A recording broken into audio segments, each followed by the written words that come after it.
Los submarinos de misiles con propulsión nuclear se convirtieron en una parte clave de los disuasivos occidentales y soviéticos. Durante más de un año, un submarino destruido de la Guerra Fría permaneció sellado en el fondo del océano. Cuando los científicos finalmente lo levantaron y abrieron el casco, lo que encontraron dejó a todos atónitos.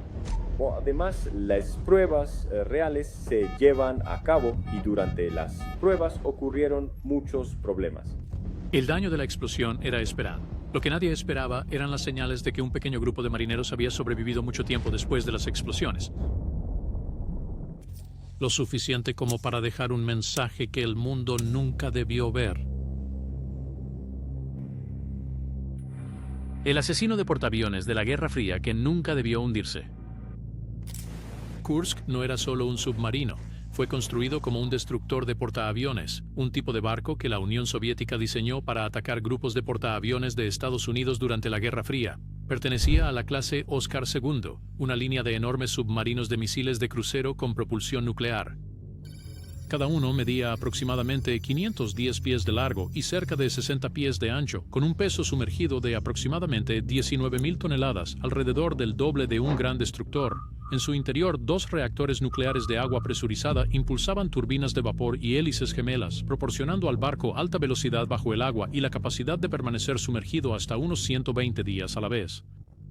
A lo largo del exterior del casco de presión, oculto detrás de puertas anguladas, se encontraba una de las principales razones por las que otras armadas se preocupaban por esta clase. Kursk llevaba 24 misiles de crucero P-700 Granit. Cada misil medía aproximadamente 33 pies de largo, pesaba varias toneladas y estaba diseñado para volar cientos de millas a muy alta velocidad hacia grandes barcos de superficie. Podían estar armados con una ojiva de alto poder explosivo muy grande o una ojiva nuclear, y estaban diseñados para ser disparados en grupos, para compartir información de objetivos y seleccionar el barco más valioso en una formación, generalmente el portaaviones. Encima de esa batería de misiles, la proa del Kursk tenía 8 tubos de torpedos. 4 eran del tamaño estándar para torpedos regulares. 4 eran más anchos, construidos para torpedos muy pesados diseñados para destruir grandes barcos con un solo impacto. Esos tubos podían disparar tanto torpedos como misiles antibuque o antisubmarinos propulsados por cohetes. Oficialmente, todas estas armas podían equiparse con ojivas nucleares si era necesario, pero a finales de la década de 1990, la marina que poseía este monstruoso submarino estaba en mal estado. Después del colapso de la Unión Soviética, la flota del norte rusa perdió dinero, personal y combustible. Informes de esa época describían submarinos amarrados al muelle y oxidándose con muy poco mantenimiento realizado en cualquier cosa que no fuera absolutamente de primera línea. A veces los marineros no recibían su salario, el tiempo de entrenamiento en el mar disminuyó drásticamente, lo que significaba que las tripulaciones tenían menos oportunidades de practicar tareas complejas con armas reales. Incluso en ese periodo difícil, la flota del norte todavía quería demostrar que era una marina de aguas profundas seria, capaz de operar lejos de casa. En agosto del año 2000, los comandantes programaron un gran ejercicio naval en el mar de Barents llamado Summer X. Fue el primer ejercicio importante de esa escala desde el fin de la Unión Soviética, y el plan incluía más de 50 barcos y submarinos, 40 buques de apoyo y alrededor de 80 aviones y helicópteros. Kursk fue asignado como una de las estrellas del espectáculo, con una tripulación que recientemente había sido elogiada como la mejor de la flota del norte. Aunque se suponía que esto era un ejercicio, a Kursk se le permitió navegar con una carga completa de armas reales. Era uno de los pocos submarinos en los que se confiaba para llevar misiles de combate y torpedos, incluso durante ejercicios en tiempos de paz. El primer día, disparó un misil Granit con una ojiva simulada en una prueba que salió bien. Después de eso, el plan era simple: moverse a una nueva posición en el mar de Barents, a unas 85 millas de la base principal de la flota en Severomorsk, y lanzar torpedos de práctica al crucero de batalla nuclear Pyotr Veliky, el buque insignia de la flota. El arma elegida para el disparo de práctica clave fue un torpedo pesado tipo 65 Kit de más de 30 pies de largo y diseñado para seguir la estela de un gran barco. La versión llevada por Kursk utilizaba peróxido de alta pureza como parte de su sistema de combustible. El peróxido de alta concentración es un peróxido de hidrógeno muy fuerte. En uso normal, se descompone dentro del motor del torpedo en vapor supercaliente y oxígeno, que luego se queman con queroseno para impulsar el arma hacia adelante a alta velocidad. Otras armadas habían dejado de usar ese tipo de combustible porque es muy inestable. Si el líquido se filtra y toca ciertos metales o suciedad dentro de un espacio confinado, puede descomponerse repentinamente, expandirse miles de veces en volumen y crear una explosión. El torpedo de práctica cargado en uno de los tubos anchos del Kursk tenía una soldadura defectuosa en su carcasa. Esa grieta permitió que el peróxido de alta concentración se filtrara donde no debería haber estado. Cuando entró en contacto con un metal que actuó como catalizador, el peróxido se descompuso de inmediato en gas caliente y oxígeno. La presión dentro del tubo aumentó hasta que el tanque de queroseno se rompió y de un solo estallido el torpedo se convirtió en una bomba. Justo antes de las 11:30 de la mañana del 12 de agosto del año 2000, sensores en toda Europa del Norte detectaron una pequeña explosión submarina en el mar de Barents. El impacto registró aproximadamente 2.2 en la escala utilizada para medir terremotos, equivalente a entre 100 y unos pocos cientos de libras de TNT. Esa fue la primera explosión, dentro de la sala de torpedos delantera del Kursk. Voló las puertas interiores y exteriores del tubo afectado, atravesó el primer compartimento y provocó un incendio que se extendió al segundo compartimento a través de un conducto de ventilación. Todos en esos espacios delanteros murieron al instante o en unos pocos segundos. Dentro del submarino, las personas en la sala de control y en los compartimentos cercanos habrían sentido un gran golpe. Las luces y el equipo temblaron, las alarmas sonaron y la parte delantera del barco comenzó a inundarse, pero lo peor aún estaba por venir. El fuego y el calor se extendieron por la sala de torpedos donde se almacenaban otras armas. Entre 5 y 7 cabezas de guerra de torpedo más explotaron casi juntas, creando una segunda explosión aproximadamente 2 minutos y 15 segundos después de la primera. Esa explosión se midió en aproximadamente 4.2 en la escala sísmica y fue de aproximadamente 2 a 3 toneladas de TNT, más de 200 veces más fuerte que la primera. La segunda explosión abrió una enorme sección de la proa del Kursk, aplastó mamparos y colapsó los 3 primeros compartimentos. La fuerza empujó un gran trozo de la proa hacia atrás y dejó un agujero aterrador en la parte frontal del doble casco, como lo describió un informe inicial. La parte delantera del submarino se incrustó en el lecho marino blando. Detrás de esa ruina, sin embargo, el resto del casco de presión de alguna manera se mantuvo intacto. Los reactores nucleares se apagaron automáticamente, tal como estaban diseñados para hacerlo en una emergencia, y los compartimentos en el medio y la parte trasera del barco permanecieron mayormente herméticos. El naufragio se asentó a una profundidad de unos 108 metros, o aproximadamente 350 pies, en el fondo del mar de Barents. En la superficie, los barcos cercanos sintieron las sacudidas y algunos miembros de la tripulación escucharon o grabaron los extraños sonidos, pero al principio nadie entendió que un submarino nuclear de primera línea acababa de estallar. Los comandantes creían que el ejercicio aún estaba en marcha. Tomó hasta el inicio de la tarde para que la flota del norte aceptara que algo estaba mal. Solo después de que el Kursk falló en varios registros y los intentos de contactarlo por radio y teléfono submarino no tuvieron éxito, declararon una emergencia y lanzaron una búsqueda formal. Para entonces, habían pasado más de 6 horas desde la primera explosión. Los barcos y aviones de rescate comenzaron a barrer el área del ejercicio. En las primeras horas del día siguiente, un buque especializado con equipo de buceo profundo llegó a la posición sospechada y bajó un pequeño submarino de rescate. Ese mini submarino en realidad chocó una vez con la popa del Kursk, dañándose en el proceso y tuvo que ser llevado de vuelta a la superficie para reparaciones. Otra nave de rescate fue lanzada, pero fue enviada en la dirección equivocada y pasó completamente por alto el naufragio. A través de todo esto, a los familiares en la base de Vidyayevo se les informó lo menos posible, y las primeras declaraciones públicas de la Marina solo hablaban de dificultades técnicas y de un submarino que había descendido al fondo del océano con toda la tripulación aún viva. A medida que las horas se convirtieron en días, los problemas se acumularon. El principal mini submarino de rescate ruso, AS-34, intentó una y otra vez acoplarse a la escotilla de escape sobre el compartimento trasero, pero no pudo lograr un sellado adecuado. El mal tiempo, las fuertes corrientes y las fallas de equipo seguían interrumpiendo los intentos. Dentro de Rusia y en el extranjero, creció la presión para aceptar ayuda extranjera. Estados Unidos, Gran Bretaña, Noruega y otros ofrecieron sistemas de rescate avanzados. Durante varios días, los líderes rusos se negaron diciendo que tenían la situación bajo control. El presidente Vladimir Putin permaneció de vacaciones en un resort en el Mar Negro y luego fue fuertemente criticado por no regresar a Moscú de inmediato. Solo en el 5º día después del desastre, Rusia finalmente permitió que los equipos británicos y noruegos se unieran al esfuerzo. un barco noruego llevó un submarino de rescate moderno y buzos experimentados al lugar. Para cuando lograron llegar a la escotilla de escape de popa y abrirla, había pasado más de una semana desde que el Kursk se hundió. Encontraron el compartimento trasero inundado y no había sobrevivientes. Los 118 hombres a bordo estaban muertos. Durante más de un año permaneció allí, un buque de guerra muerto y una tumba sellada en las aguas poco profundas frente a la costa norte de Rusia. Durante ese tiempo el país discutió sobre una difícil pregunta: ¿dejarlo donde estaba o correr el gran riesgo de levantar todo el naufragio de nuevo a la superficie? Levantando una tumba nuclear del fondo del mar. En los meses después de que el submarino se hundiera, la ira en Rusia no se desvaneció. Las familias querían que los cuerpos fueran llevados a casa. La gente quería pruebas de lo que realmente sucedió, no solo breves declaraciones en televisión. Los periódicos y reporteros extranjeros seguían haciendo la misma pregunta difícil. Si el naufragio estaba en agua de solo unos pocos cientos de pies de profundidad, ¿por qué seguía allí abajo? Bajo esa presión, el gobierno ruso prometió que no dejaría el barco en el fondo del mar. Levantarían el casco y recuperarían los restos, sin importar lo difícil o costoso que resultara ser. Para Moscú, esa promesa no solo se trataba de respeto por los muertos.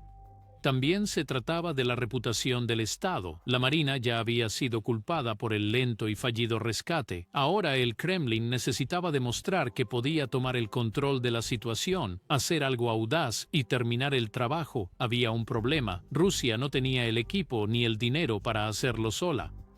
El naufragio pesaba más de 18.000 toneladas y estaba en el fondo del mar a unos 350 pies de profundidad. Los propios barcos de elevación pesada y sistemas de rescate del país estaban desgastados tras años de baja financiación. Entonces, el gobierno se puso en contacto con empresas occidentales que eran expertas en levantar objetos enormes del mar. En mayo de 2001, Rusia firmó un contrato con la empresa holandesa Mammoet, que trabaja en levantamiento de cargas pesadas, y Smith International, que se especializa en salvamento. Juntos formaron un equipo conjunto, a menudo llamado Mammoet Smith, para planificar y llevar a cabo el trabajo. El costo era enorme según los estándares rusos de esa época. Las estimaciones iniciales decían que costaría alrededor de $70 millones levantar el naufragio, e incluso Rusia pidió a algunos países europeos que ayudaran a cubrir la factura. Informes posteriores de funcionarios y medios de comunicación situaron el costo final en alrededor de $65 millones.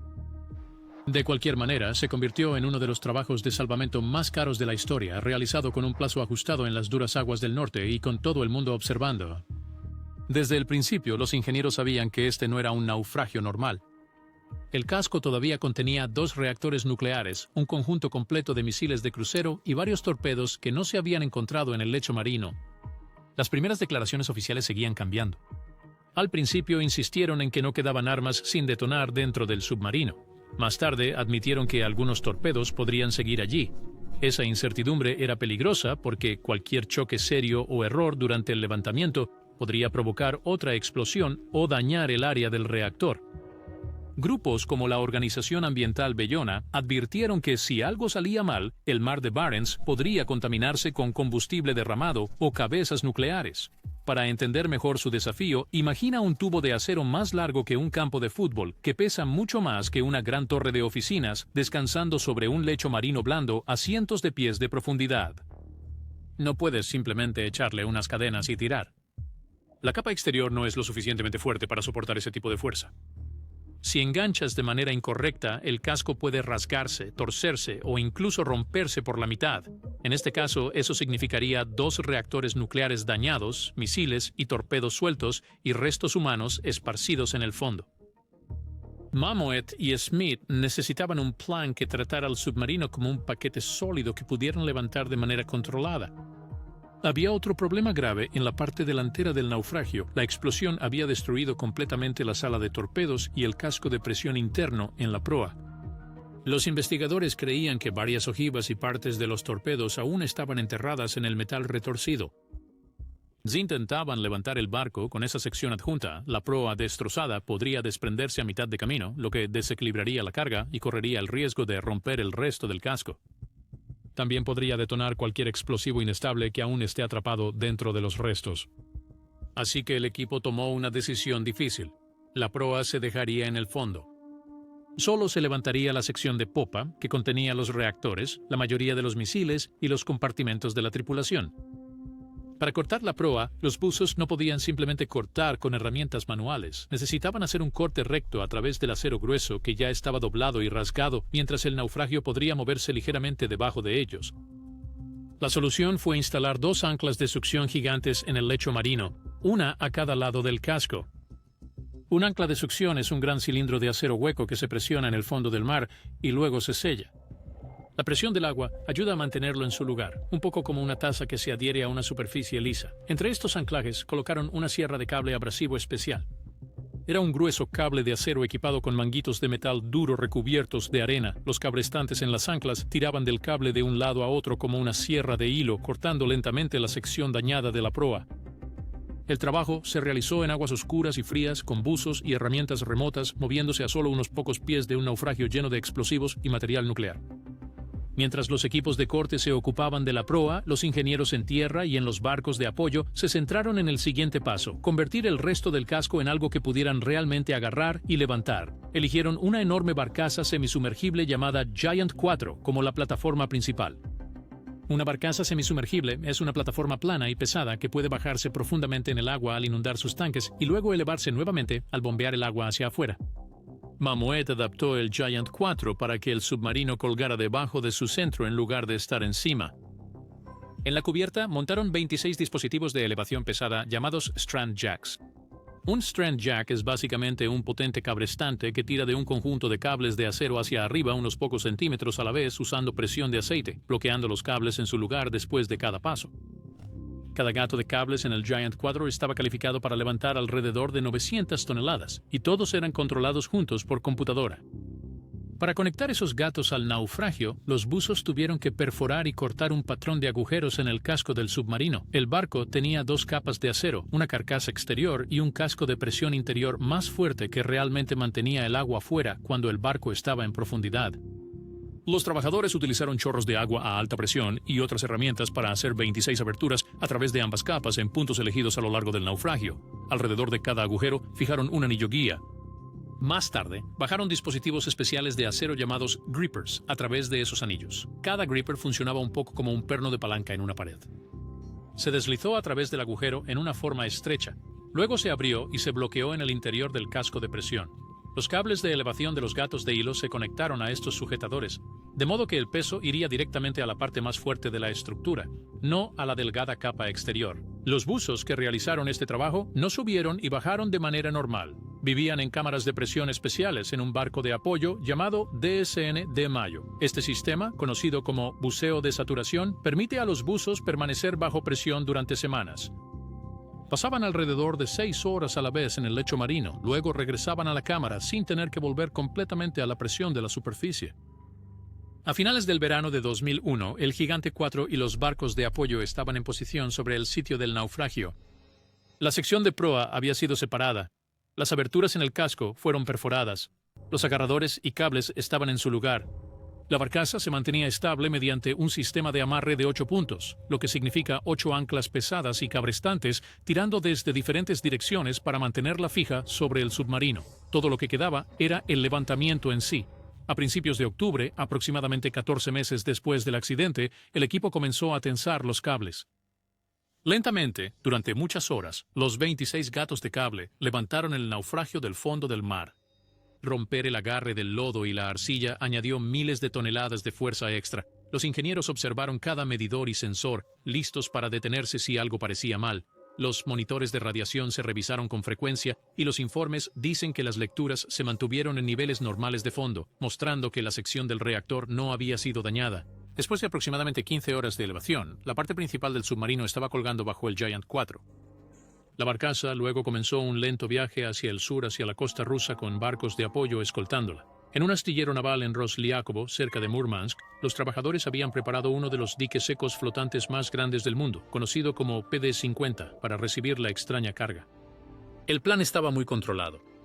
Primero, el Giant 4 con el Kursk colgando debajo fue movido al dique seco e inundado. Luego, los trabajadores adjuntaron tanques flotantes adicionales, llamados pontones, para que todo el conjunto pudiera elevarse un poco. Una vez que todo estuvo listo, se cerraron las puertas del dique seco y las bombas comenzaron a retirar el agua. A medida que el nivel bajaba, el Kursk y el Giant 4 se asentaron lentamente sobre bloques de quilla y soportes en el fondo.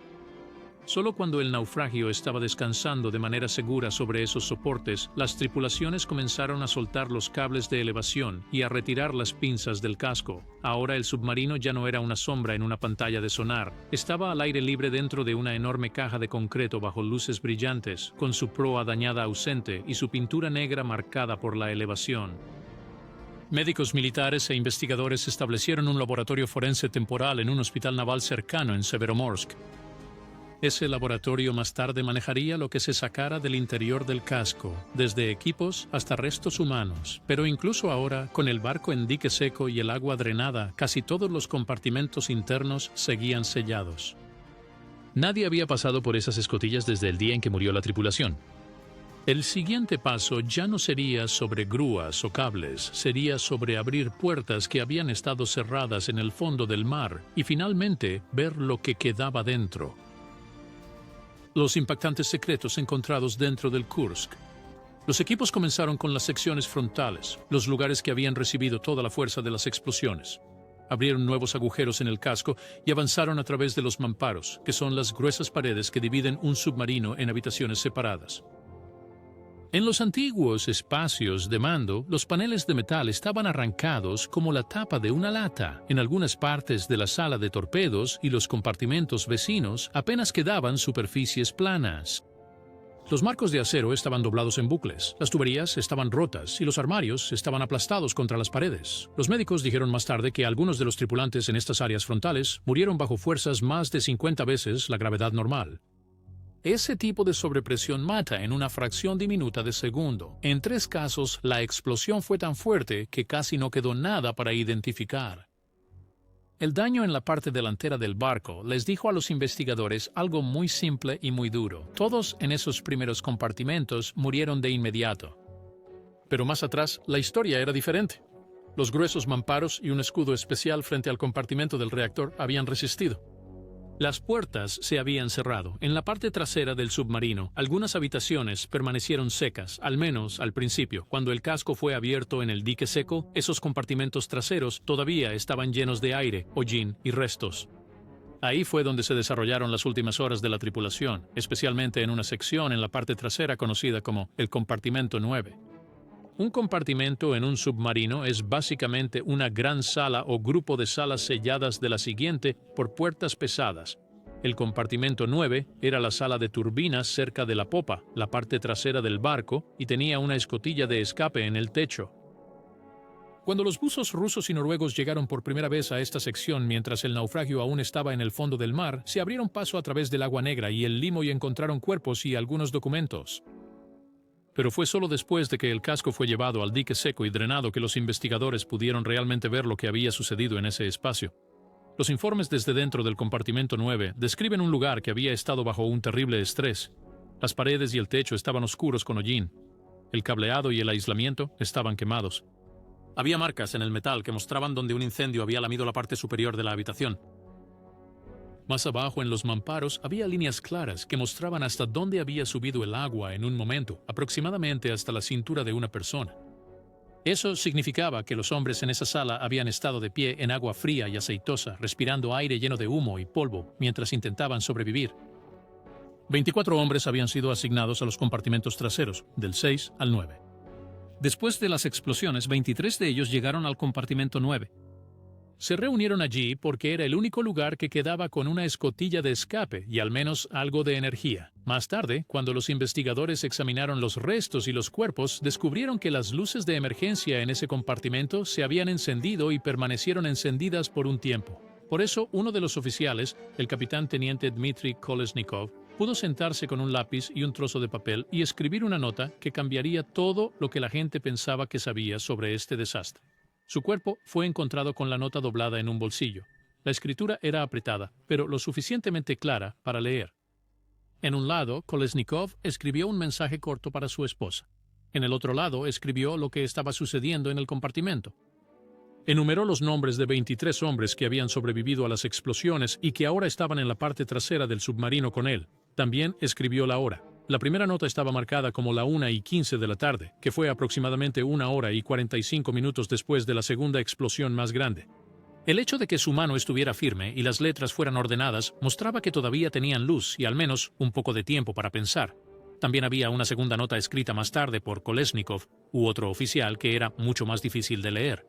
Las letras estaban temblorosas. El papel estaba húmedo. Una línea que se hizo pública decía que había 23 personas en el 9º compartimento, que se sentían muy mal y que se estaban debilitando por el monóxido de carbono después de un incendio. En una oración, la nota también decía que si intentaban llegar a la superficie, el cambio de presión los mataría. Estaban atrapados. Cuando esta nota fue mostrada a las familias y al público, fue como un segundo impacto. Durante días después del hundimiento, la Marina había dicho a la gente que probablemente todos en el submarino murieron en minutos tras las explosiones. Las notas demostraron que no era cierto. Si una nave de rescate adecuada hubiera llegado a la escotilla a tiempo y hubiera podido conectarse, algunos de esos hombres podrían haber sido sacados con vida. Dentro del compartimento 9, los investigadores también encontraron las herramientas que los hombres habían intentado usar para mantenerse con vida. Uno de los más importantes era un pequeño dispositivo llamado cartucho de oxígeno. El tipo que llevaba el Kursk usaba un químico llamado superóxido de potasio. En términos simples, cada cartucho es un bloque de químicos que hace dos cosas a la vez. Absorbe dióxido de carbono y libera oxígeno fresco. Estos cartuchos están diseñados para usarse secos. Si se mojan, especialmente con agua sucia o aceitosa, pueden reaccionar muy rápido y explotar. La investigación encontró que el compartimento 9 estaba lleno de estos cartuchos.